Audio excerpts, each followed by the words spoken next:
ultraviolet light. This is a kind of light that's absolutely invisible except under certain circumstances. It was this form of invisible light that was mysteriously fogging photographic paper. At the other end, vibrating slower than the red, is infrared heat radiation. This is the mysterious source of heat that scientists had found associated with light.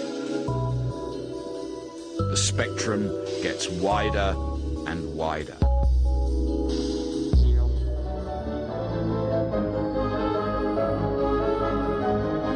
In the years to come, these 4 equations would have an enormous impact. They would influence every new technological development forever after.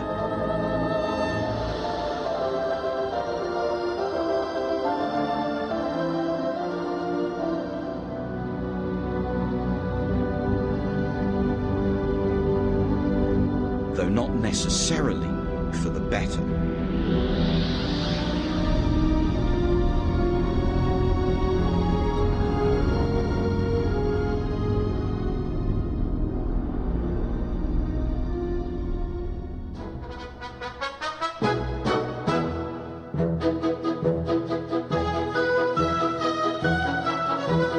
Maxwell's equations arrived at a time when Victorian Britain was hungry for new forms of light.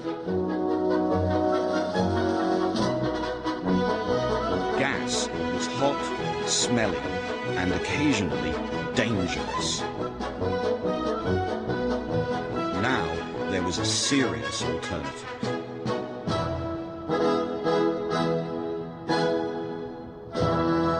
Maxwell's equations unlocked the potentiality of electromagnetism. What could now happen was that people could master magnets to generate a constant and reliable electrical supply. And that electrical supply at last made electric lighting viable.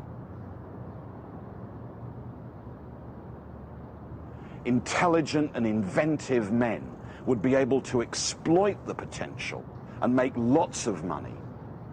One of these men was a chemist working in the north of England.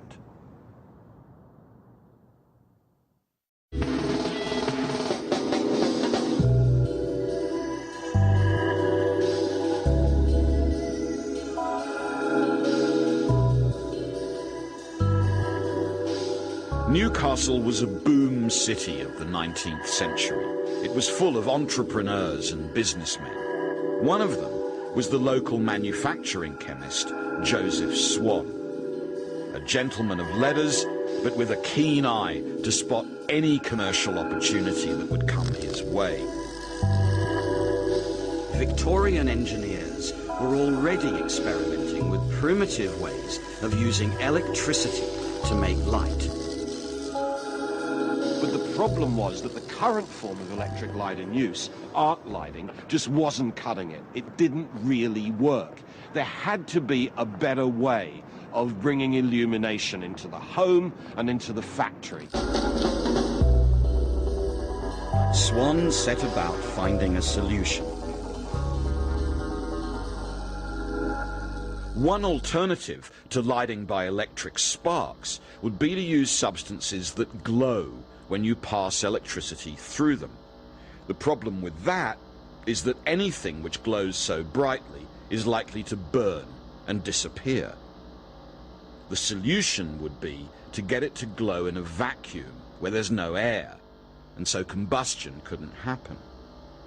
And with the advent of reliable electric generators and powerful vacuum pumps, everything was in place to start creating these light bulbs that used glowing filaments in a vacuum. All that was needed was for one vital question to be answered. What should the filament be made of? Now, Swan was a very smart chemist, and he knew that carbon, when it's heated up, could be made to glow very brightly. But what kind of substance should he carbonize? He tried carbonizing a whole range of substances, including paper, but then one day he made a real breakthrough. He carbonized cotton. He packed the cotton into a container full of charcoal. Partially sealing the container, he placed it in an oven and baked it. When he finally removed it from the oven, he'd carbonized cotton. And when he passed electricity through it, it glowed, bright red. Swan had made the first viable filament for an electric light bulb.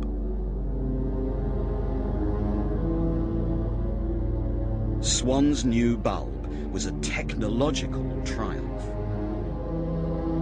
It was to become one of the most influential technologies of the 20th century.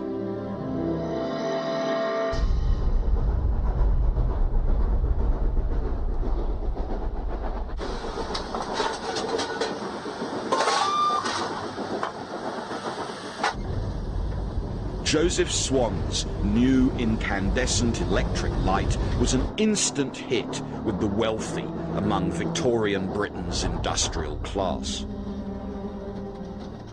Now, one of Swan's closest friends was Sir William Armstrong, Mr. Tyneside. Armstrong was an enormously wealthy and ambitious Victorian entrepreneur, and Swan's new invention was just the sort of thing he needed to impress his wealthy customers. His wealthy customers would be taken up to Armstrong's country residence on one of his own private rail